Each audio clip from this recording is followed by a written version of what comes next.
کیا آپ کو معلوم ہے کہ قیام پاکستان کے وقت ریاست پاکستان کی سب سے زیادہ مدد کرنے والا ایک بینک کہاں غائب ہو گیا ہے؟ یہ بینک کس صوبے میں تھا؟ ملک بھر میں اس کی برانچز کتنی تھیں؟ ناظرین، اس مالیاتی ادارے کا نام بینک آف بہاولپور تھا۔ ریاست بہاولپور نے پاکستان کے ساتھ الحاق کے بعد نئی مملکت کے ساتھ جتنا غیر معمولی تعاون کیا، غیر معمولی مالی مدد کی، غیر معمولی قربانیاں دی، اتنی ہی غیر معمولی ناانصافیاں اس ریاست کے ساتھ برتی گئیں۔ قیام پاکستان کے وقت متحدہ ہندوستان میں وجود رکھنے والی آزاد ریاست بہاولپور نے قیام پاکستان کے 1.5 ماہ بعد 3 اکتوبر 1947 کو اپنی خوشی اور رضامندی کے ساتھ پاکستان کے ساتھ الحاق کا اعلان کیا۔ اس ریاست نے نئی مملکت اور بانی پاکستان کے ساتھ کتنا غیر معمولی تعاون کیا، اس کی تفصیلات سے قبل اس ریاست کے ایک بڑے بینک کے لاپتہ ہونے کی حیران کن کہانی آپ کو بتاتے ہیں۔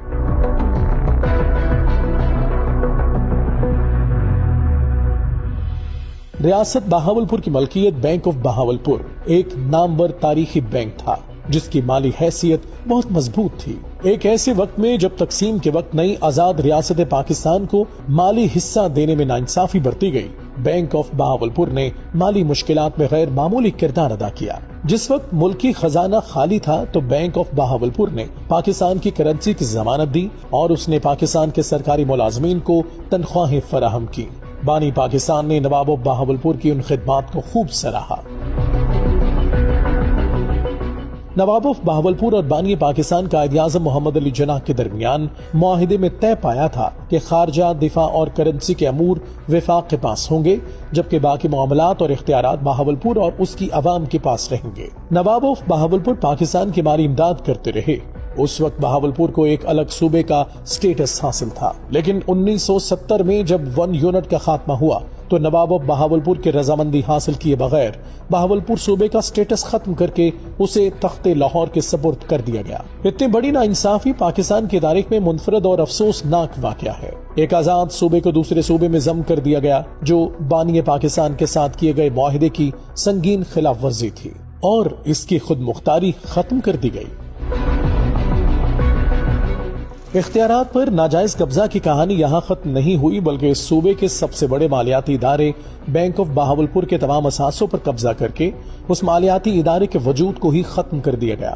وہ بینک آف بہاولپور جس کا اس دور میں رجسٹریشن کے وقت ابتدائی سرمایہ 35 کروڑ روپے تھا اور 14 کروڑ 30 لاکھ روپے کے اس کے پاس محفوظ ریزرو تھے۔ ملک بھر میں اس بینک کی 36 شاخیں تھیں اور نامور شخصیات بورڈ آف ڈائریکٹرز میں شامل تھیں۔ اس بینک کی اپنی چیک بکس، سٹیمپس اور کریڈٹ انسٹرومنٹس تھے، اس کو مافیا نے ہڑپ کر لیا۔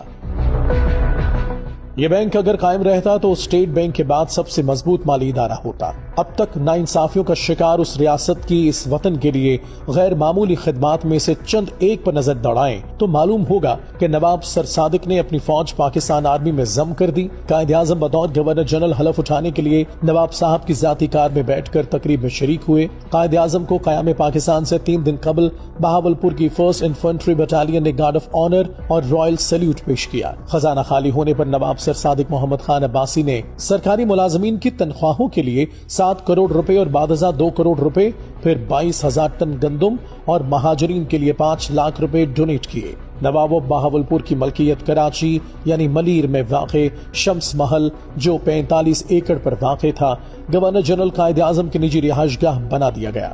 نواب آف بہاولپور کی قربانی اور خلوص تو ناقابل فراموش ہے، مگر بینک آف بہاولپور کے غائب کیے گئے اثاثوں کا آج بھی کھوج لگایا جائے تو کم از کم ان عناصر کا کھوج لگانے میں آسانی ہوگی جنہوں نے نہ صرف پاکستان کو اس کے قیام کے وقت سے ہی دیمک کی طرح کھانا شروع کر دیا تھا، بلکہ ریاست بہاولپور سے ناانصافیاں برتنے والے فیوڈل لارڈز کا کھوج بھی مل جائے گا۔